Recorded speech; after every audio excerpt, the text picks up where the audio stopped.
प्यारे बच्चों, आप सभी कैसे हो। लर्निंग विद सत्या में आपका स्वागत है। आज हम कक्षा छठी वसंत भाग एक पाठ है जो संसार पुस्तक है उसे पढ़ेंगे, जिसको पंडित जवाहरलाल नेहरू जी ने लिखा है। लेकिन जो हमारे मुंशी प्रेमचंद जी हैं, उन्होंने इसका हिंदी में अनुवाद किया है, क्योंकि ये अंग्रेजी में इंग्लिश में लिखा हुआ था। तो आज इसके बारे में हम जानेंगे। संसार पुस्तक है मतलब संसार है जो, उसको वो एक किताब की भांति है। आप उसका पिछला दौर है जो किताबों के माध्यम से पढ़ सकते हैं, आप उसके बारे में जान सकते हैं। पिछले कुछ समय के बारे में हम किताबों से जान सकते हैं। तो ये संसार है, इसको हम पढ़ सकते हैं किताबों के माध्यम से। तो कैसे पंडित जवाहरलाल नेहरू जी ने इस पत्र में क्या लिखा उसके बारे में हम जानेंगे। उससे पहले हम ये जान लेते हैं कि ये जो पाठ है ये कहाँ से लिया गया है, किस पर्पज से इसको लिखा गया था, ऐसा कौन सा उद्देश्य था इसका लिखने का, उसके बारे में जानेंगे। तो ये देखिए, जो जवाहरलाल नेहरू जी ने थे, उन्होंने अपने पत्रों में अपनी बेटी को बहुत कुछ समझाया है। उनके बारे में दुनिया के बारे में सिखाया, दुनिया की नई नई चीज़ें, पुरानी पुरानी चीज़ें, सब के बारे में उन्होंने पत्रों के माध्यम से अपनी बेटी को बताया था।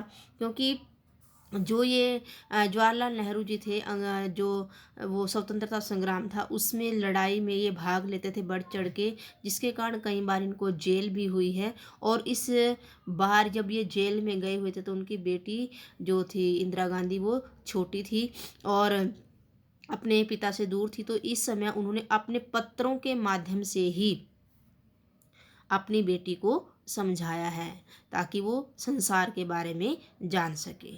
तो ये सारे जवाहरलाल नेहरू जी के द्वारा लिखे हुए पत्र हैं। उन पत्रों को इकट्ठा करके एक पुस्तक छाप दी गई है, और उसी पुस्तक का एक छोटा सा हिस्सा है जिसका नाम है यहाँ पर संसार पुस्तक है। तो ये हमारे प्रेमचंद जी हैं, उन्होंने इसका हिंदी में अनुवाद किया है। आइए जानते हैं। संसार पुस्तक है। संसार पुस्तक है पंडित जवाहरलाल नेहरू द्वारा अपनी पुत्री को लिखा गया एक पत्र है। इसमें उन्होंने अपनी पुत्री इंदिरा को छोटी से छोटी वस्तु की जानकारी प्राप्त करने के लिए कहा है, और कहा जिससे बड़े होकर उसे दुनिया को जानने में आसानी होगी। जब हम अपने छोटे बच्चों को बहुत कुछ सिखा देते हैं बचपन में ही, तो उनको दुनिया में इतना मुश्किल नहीं लगता नई नई बातों को जानना। तो लेखक अपनी पुत्री से अलग रहता था, क्योंकि वो जेल में थे। वह अपने पत्रों के माध्यम से अपनी पुत्री को दुनिया के छोटे बड़े देशों की छोटी बड़ी कथाएं लिखकर उनकी जानकारी दिया करते थे। तो इसमें उन्होंने कहा था कि जो इंग्लैंड है वो छोटा सा हिस्सा है, पानी में बसा हुआ एक छोटा सा टापू है, लेकिन जो हमारा हिंदुस्तान है वो बहुत बड़ा है। इसका इतिहास है जो बहुत लंबा चौड़ा है, जिसको समझना है। तो ये एक पुस्तक की भांति है। तो मैं आपको इन पत्रों में छोटी छोटी वो बातें बताऊंगा जिनको पढ़ करके तुम्हें दुनिया में रहने वाले लोगों के बारे में पता चलेगी, और आगे आने वाले समय के में भी वो आपकी सहायता करेंगे। तो इस पाठ में उन्होंने इसको यह समझाने का प्रयास किया है। जो ये धरती है बहुत ही पुरानी है, और जब यहाँ पर कुछ भी नहीं था तब यहाँ पर क्या हालत थी, इन सब के बारे में उन्होंने बताया है। वो कहते हैं कि ये थोड़ी सी बातें हैं जो मैं लिख रहा हूँ पत्रों में, तुम बड़े शौक से पढ़ोगी, समझोगी कि दुनिया एक है, और दूसरे लोग जो उसमें आबाद हैं वो हमारे भाई बहन हैं। वो ऐसी ऐसी बातें उनको पत्रों के माध्यम से ही सिखाते थे, क्योंकि जब माँ बाप साथ में रहें तो साथ में हम सिखा सकते हैं, लेकिन यहाँ पर वो साथ नहीं थे, इसलिए उन्होंने पत्रों का सहारा लिया और अपनी बेटी को हर चीज़ से रूबरू करवाया, ताकि बेटी को कोई भी चीज़ ऐसी ना हो जिसको वो न जानती हो। जब तुम बड़ी हो जाओगी तो तुम दुनिया और उसके आदमियों का हाल मोटी मोटी किताबों में पढ़ोगी। उसमें तुम्हें जितना आनंद मिलेगा उतना किसी कहानी या उपन्यास में भी न मिला होगा। यह तो तुम जानती हो कि यह धरती लाखों करोड़ों वर्ष पुरानी है, और बहुत दिनों तक इस पर कोई आदमी न था। आदमियों से पहले सिर्फ जानवर थे, और जानवरों से पहले एक ऐसा समय था जब धरती पर कोई जानदार चीज नहीं थी। और अब जब वह दुनिया इस तरह के जानवरों और आदमियों से भरी पड़ी थी, उस ज़माने का ख़्याल करना भी मुश्किल है। हम सोच भी नहीं पाते कि वो समय कैसा होगा जब पृथ्वी पर इतने बड़े-बड़े जानवर थे और मनुष्य नहीं थे। धरती पर कैसा हाल रहा होगा।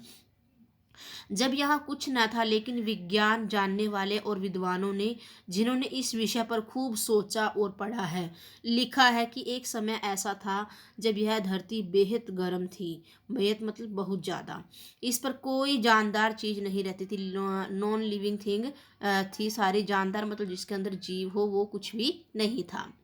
अगर हम उनकी किताबें पढ़ें और पहाड़ों और जानवरों की पुरानी हड्डियों को गौर से देखें, तो हमें खुद मालूम होगा कि ऐसा समय ज़रूर रहा होगा। क्योंकि जो ये हमारे विज्ञान है, विज्ञान पढ़ने वाले हैं, विद्वान हैं, ये पुरानी पुरानी चीज़ों को ढूंढ ढूंढ करके उनका हाल बताते हैं कि इस समय ये चीज़ रही होगी, इस समय ये रही होगी, ऐसे जानवर उस समय रहे होंगे।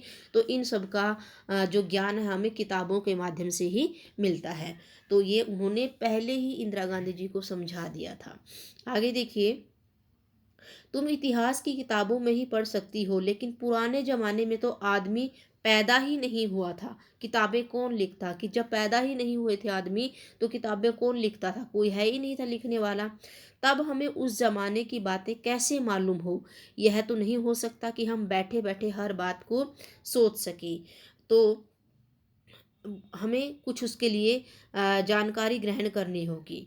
तो वो कहते हैं कि ये जो चीज़ चाहते हो, सोच लेते हो, सुंदर परियों की कहानी घड़ लेते हो, लेकिन जो कहानी किसी बात को देखे बिना ही घड़ ली जाए, वह ठीक कैसे हो सकती है? मतलब वो तो एक कल्पना है, इमेजिनेशन है।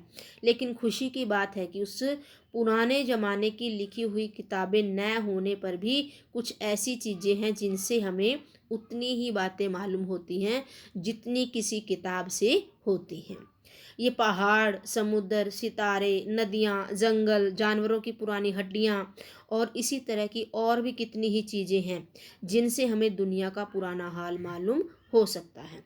मगर हाल जानने का असली तरीका यह नहीं है। क्या कहते हैं कि हमें हर चीज़ के बारे में पता चल जाता है, लेकिन यह सही तरीका नहीं है कि हम केवल दूसरों की लिखी हुई किताबें पढ़ लें, बल्कि खुद संसार रूपी पुस्तक को पढ़ें, संसार को देखें, समझें, जो खोज हो रही है उनके बारे में जानें। इसी से तो हमें संसार की असलियत का पता चलेगा, हमारा ज्ञान बढ़ेगा। मुझे आशा है कि पत्थरों और पहाड़ों को पढ़कर तुम थोड़े ही दिनों में उनका हाल जानना सीख जाओगी। सोचो, कितनी मज़े की बात है। एक छोटा सा रोड़ा जिसे तुम सड़क पर या पहाड़ के नीचे पड़ा हुआ देखती हो, शायद संसार की पुस्तक का छोटा सा पृष्ठ हो। शायद उसे तुम्हें कोई नई बात मालूम हो जाए। शर्त यही है कि तुम्हें उसे पढ़ना आता हो। तो यहाँ पर कहने का मतलब यह है कि इन सब चीज़ों के बारे में ना आपको जानकारी होनी चाहिए। पहाड़ कैसे बने, ये छोटे छोटे जो रोड़े हैं ये किस तरीके से बने, इनकी रचना क्या रही होगी, ये कहाँ से बने होंगे।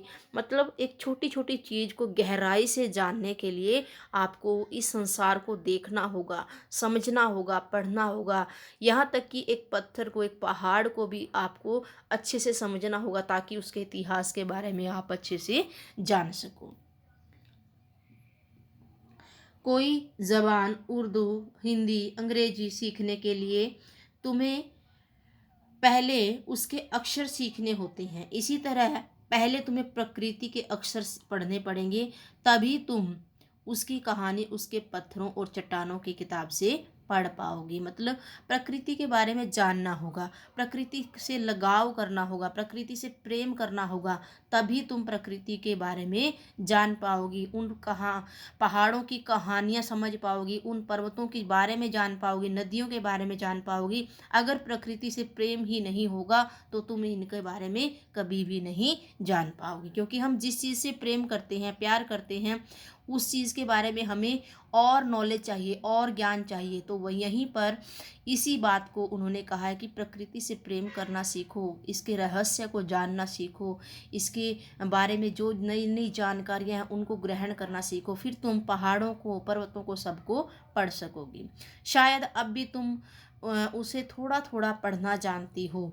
जब कोई छोटा सा गोल चमकीला रोड़ा देखती हो तो क्या वह तुम्हें कुछ नहीं बतलाता? वह कैसे गोल, चिकना और चमकीला हो गया है, और उसके खुरदरे किनारे या कोने कहाँ गए? तो और वो पानी से एक स्थान से दूसरे स्थान तक चलता रहा। जिस तरीके से वो पानी में घिस घिस कर उसके जो कोने थे वो सारे के सारे ख़त्म हो गए और वो गोल चमकीला रोड़ा बन गया, और उसके जो रेत के कण थे वो समुद्र के किनारे बहुत बड़े एक रेत के टीले के रूप में जमा हो गए। तो यहाँ पर वो बता रहे हैं कि एक रोड़ा है जो पहाड़ से टूटा हुआ टुकड़ा है, जो उसकी भी एक लंबी यात्रा होती है, उसके बारे में भी हमें जानना चाहिए। इन चीज़ों के बारे में हमें समझना चाहिए। किसी वजह से दरिया उसे छोड़ गया, उस रोड़े को, और वह उसमें दरिया आगे चला गया और उसको लेके लेके जाते जाते बालू का कण, मतलब एक छोटा सा रेत बन गया। रेत फिर समुद्र के किनारे आई, और समुद्र के किनारे आने के बाद वहाँ पर रेत के कण थे, उनसे वो जा मिली, और इस तरीके से एक सुंदर सा बालू का किनारा बीच है जो तैयार हो गया, जिस पर छोटे छोटे बच्चे खेलते हैं। और बालू के घरौंदे, बालू मतलब यहाँ पर बालू होता है वो रेत के घरौंदे, घरौंदे मतलब घर बनाते हैं। अगर एक छोटा सा रोड़ा तुम्हें इतनी बातें बता सकता है तो पहाड़ों और दूसरी चीज़ों से तो जो हमारे चारों तरफ है हमें और कितनी बातें मालूम हो सकती हैं। तो यहाँ पर एक छोटा सा एग्जाम्पल देकर उन्होंने बताया है कि नदी में बहता हुआ एक छोटा सा टुकड़ा है जो पहाड़ का, वो भी हमें बहुत लंबी चौड़ी घटना के बारे में बता सकता है। तो ये पहाड़, ये नदियाँ, ये तो हमें बहुत कुछ बता सकते हैं। इसीलिए तुम इन सब को जानना सीखो। इन छोटी छोटी बातों को जानोगी तो आगे समस्या नहीं आएगी और तुम्हारा ज्ञान है जो वो बढ़ जाएगा। तो यहाँ पर ये हमारा पाठ खत्म हुआ। आगे हम लेखक के बारे में पढ़ लेते हैं। लेखक हमारे हैं जवाहरलाल नेहरू जी। उनका जन्म था जो 14 नवंबर 1889 में हुआ था, और इनकी मृत्यु थी जो वो 1964 में हुई थी। बच्चों से इनको बहुत अधिक लगाव था, इसीलिए वो चाचा नेहरू के नाम से जाने जाते हैं। तो 14 नवंबर को हम बाल दिवस मनाते हैं क्योंकि ये बच्चों से बहुत अधिक प्रेम करते थे। उनकी बेटी इंदिरा जब 10 वर्ष की थी तो नेहरू जी ने उन्हें अनेक चिट्ठियां लिखी थी, जो ये हमने पढ़ी हैं। ये एक चिट्ठी का एक पार्ट है। इनमें बताया है कि पृथ्वी की शुरुआत कैसे हुई और मनुष्य ने अपने आप को कैसे धीरे धीरे धीरे समझा, पहचाना। ये चिट्ठियां बच्चों में अपने आसपास की दुनिया के बारे में सोचने, समझने और जानने की उत्सुकता पैदा करती हैं। क्योंकि अगर बच्चे को कुछ पता ही नहीं चलेगा तो वो एक्साइटमेंट क्या होगा, किसी चीज़ के बारे में जानने की कोशिश ही नहीं करेगा। इसलिए वो उनको सोचने के लिए कुछ ना कुछ टॉपिक देते थे ताकि वो उनके बारे में जाने, समझे, और जो उसकी उत्सुकता है उसके अंदर और पैदा हो, और वो अपने पिताजी से इस कुछ नए टॉपिक के बारे में पूछें। नेहरू जी को अपने देश के बारे में बोलने, बताने में विशेष आनंद आता था। ये सभी चिट्ठियां पिता के पत्र पुत्री के नाम पुस्तक में संकलित है। इनकी एक पुस्तक बन गई थी, संसार पुस्तक है। इसी पुस्तक से ये पाठ है जो हमने लिया है। खास बात यह है कि ये पत्र नेहरू जी ने अंग्रेजी में लिखे थे। इनका हिंदी में अनुवाद हिंदी के मशहूर उपन्यासकार मुंशी प्रेमचंद जी ने किया है। तो ये हमने ध्यान से पढ़ा। हमारी एक इनकी लिखी हुई एक पुस्तक है भारत की खोज, डिस्कवरी ऑफ इंडिया, वो 8वीं क्लास में है, वो भी इन्होंने ही लिखी है। उसका भी हिंदी में ही फिर अनुवाद किया गया है। तो ये देखिए, चाचा नेहरू जी बच्चों से बहुत अधिक प्रेम करते थे, जिनके कारण चिल्ड्रन डे मनाया जाता है। 14 नवंबर को बाल दिवस मनाया जाता है। इन्होंने अपने जन्मदिन को इस तरीके से मनाने के लिए कहा था कि ताकि मैं बच्चों के साथ अपने जन्मदिन को अच्छे से मना सकूँ और बच्चों के लिए ये दिन हो। तो आशा करती हूँ बच्चे आपको पाठ समझ में आया होगा। दुनिया का आरंभ कैसे हुआ था, नदियाँ, रोड़े, पर्वत किस तरीके से बने थे, इन सब का ज्ञान हुआ होगा। तो पाठ अच्छे से समझ में आ गया, आशा करती हूँ। इसको एक बार आप दोबारा पढ़ेंगे और समझेंगे। आगे हम इसके 2-4 कठिन शब्दार्थ देख लेते हैं। अक्सर, प्रायः, खत, पत्र या चिट्ठी, आबाद, बसा हुआ, गौर से, ध्यान से, बालू, रेत, जर्रा, कण, दरिया, नदी, घरोंदा, घर। जो मिट्टी के घर बनाते हैं उसे घरोंदा बोलते हैं। तो अगर वीडियो पसंद आए लाइक शेयर सब्सक्राइब जरूर करें। स्वस्थ रहें, मस्त रहें और पढ़ने में व्यस्त रहें। धन्यवाद।